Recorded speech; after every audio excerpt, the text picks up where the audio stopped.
Hi there and welcome to Radici 2. So over here in the UK, Global Young Voices spoke to a group called the Climate Collective.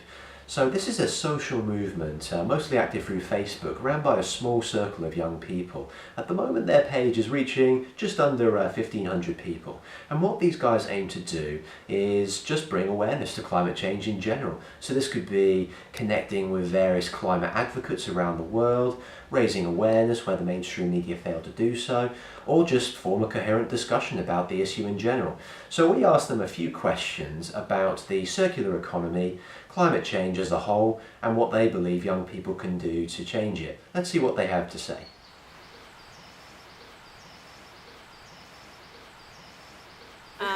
So the Climate Collective is a project that we launched back in November last year, and it was born out of an idea about trying to personalise the issue of climate change, if you will, because all three of us kind of felt that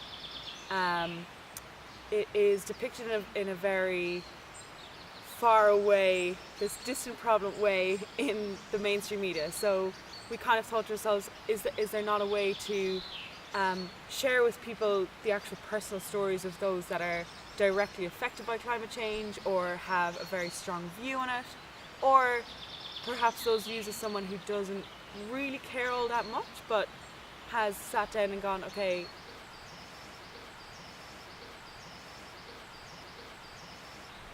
So first of all, it's about promoting concrete and practical solutions, whether that's living a minimal lifestyle or eating less meat.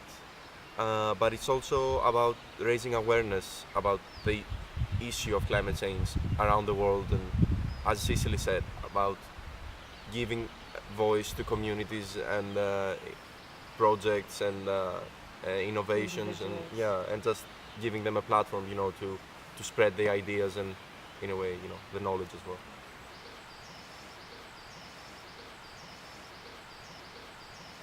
But yeah, that's the beauty of the Climate Collective. It doesn't just have to be the big advocates and the big names and the pop stars and the singers.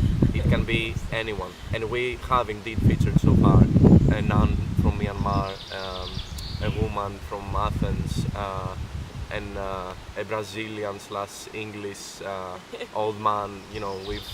And we will keep expanding it, and we will be all inclusive and.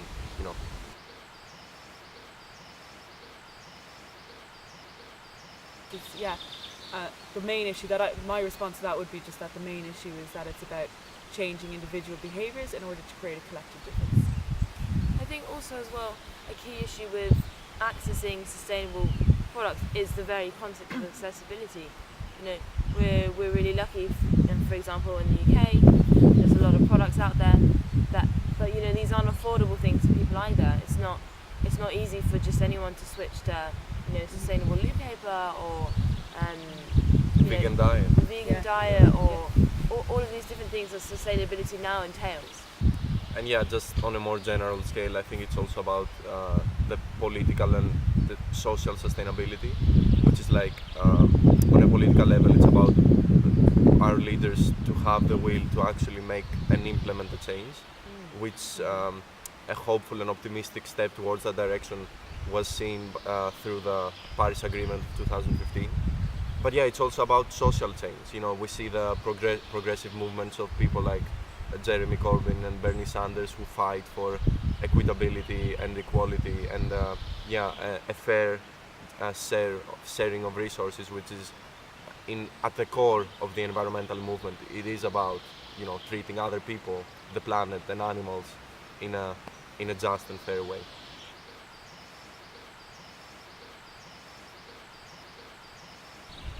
I feel like, first of all, these people will be tomorrow's politicians, entrepreneurs, businessmen. They will be at the forefront of change, and they will be the ones who will today be hopefully inspired by the conversation we're trying to open with the Climate Collective, and then in a way implement the things that they've learned in their daily lives and in their work as well.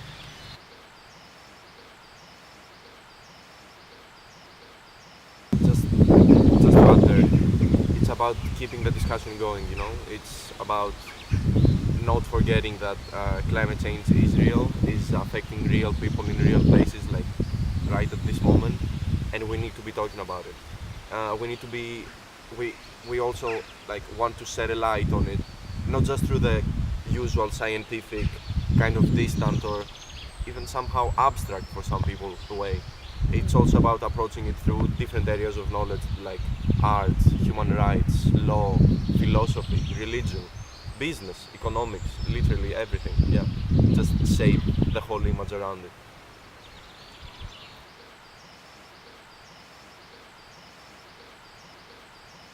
It's just really important for all of us to start living with less. The whole concept of limits to growth, which was first introduced in the 1970s, and just kind of start valuing things differently. Valuing relationships like with your family or with nature or with friends more over consumerism and materiality, and just kind of start to share and be more accepting and understanding of others, rebuilding our values and relationships, I would say. So there you have it. The Climate Collective have pointed out that in order to solve the issues of climate change and sustainability, we need to spread awareness wherever we can, because in that sense it allows us to all come together and form our own little communities to tackle these big issues. So thank you very much to the Climate Collective for agreeing to talk to us, and thank you very much for watching.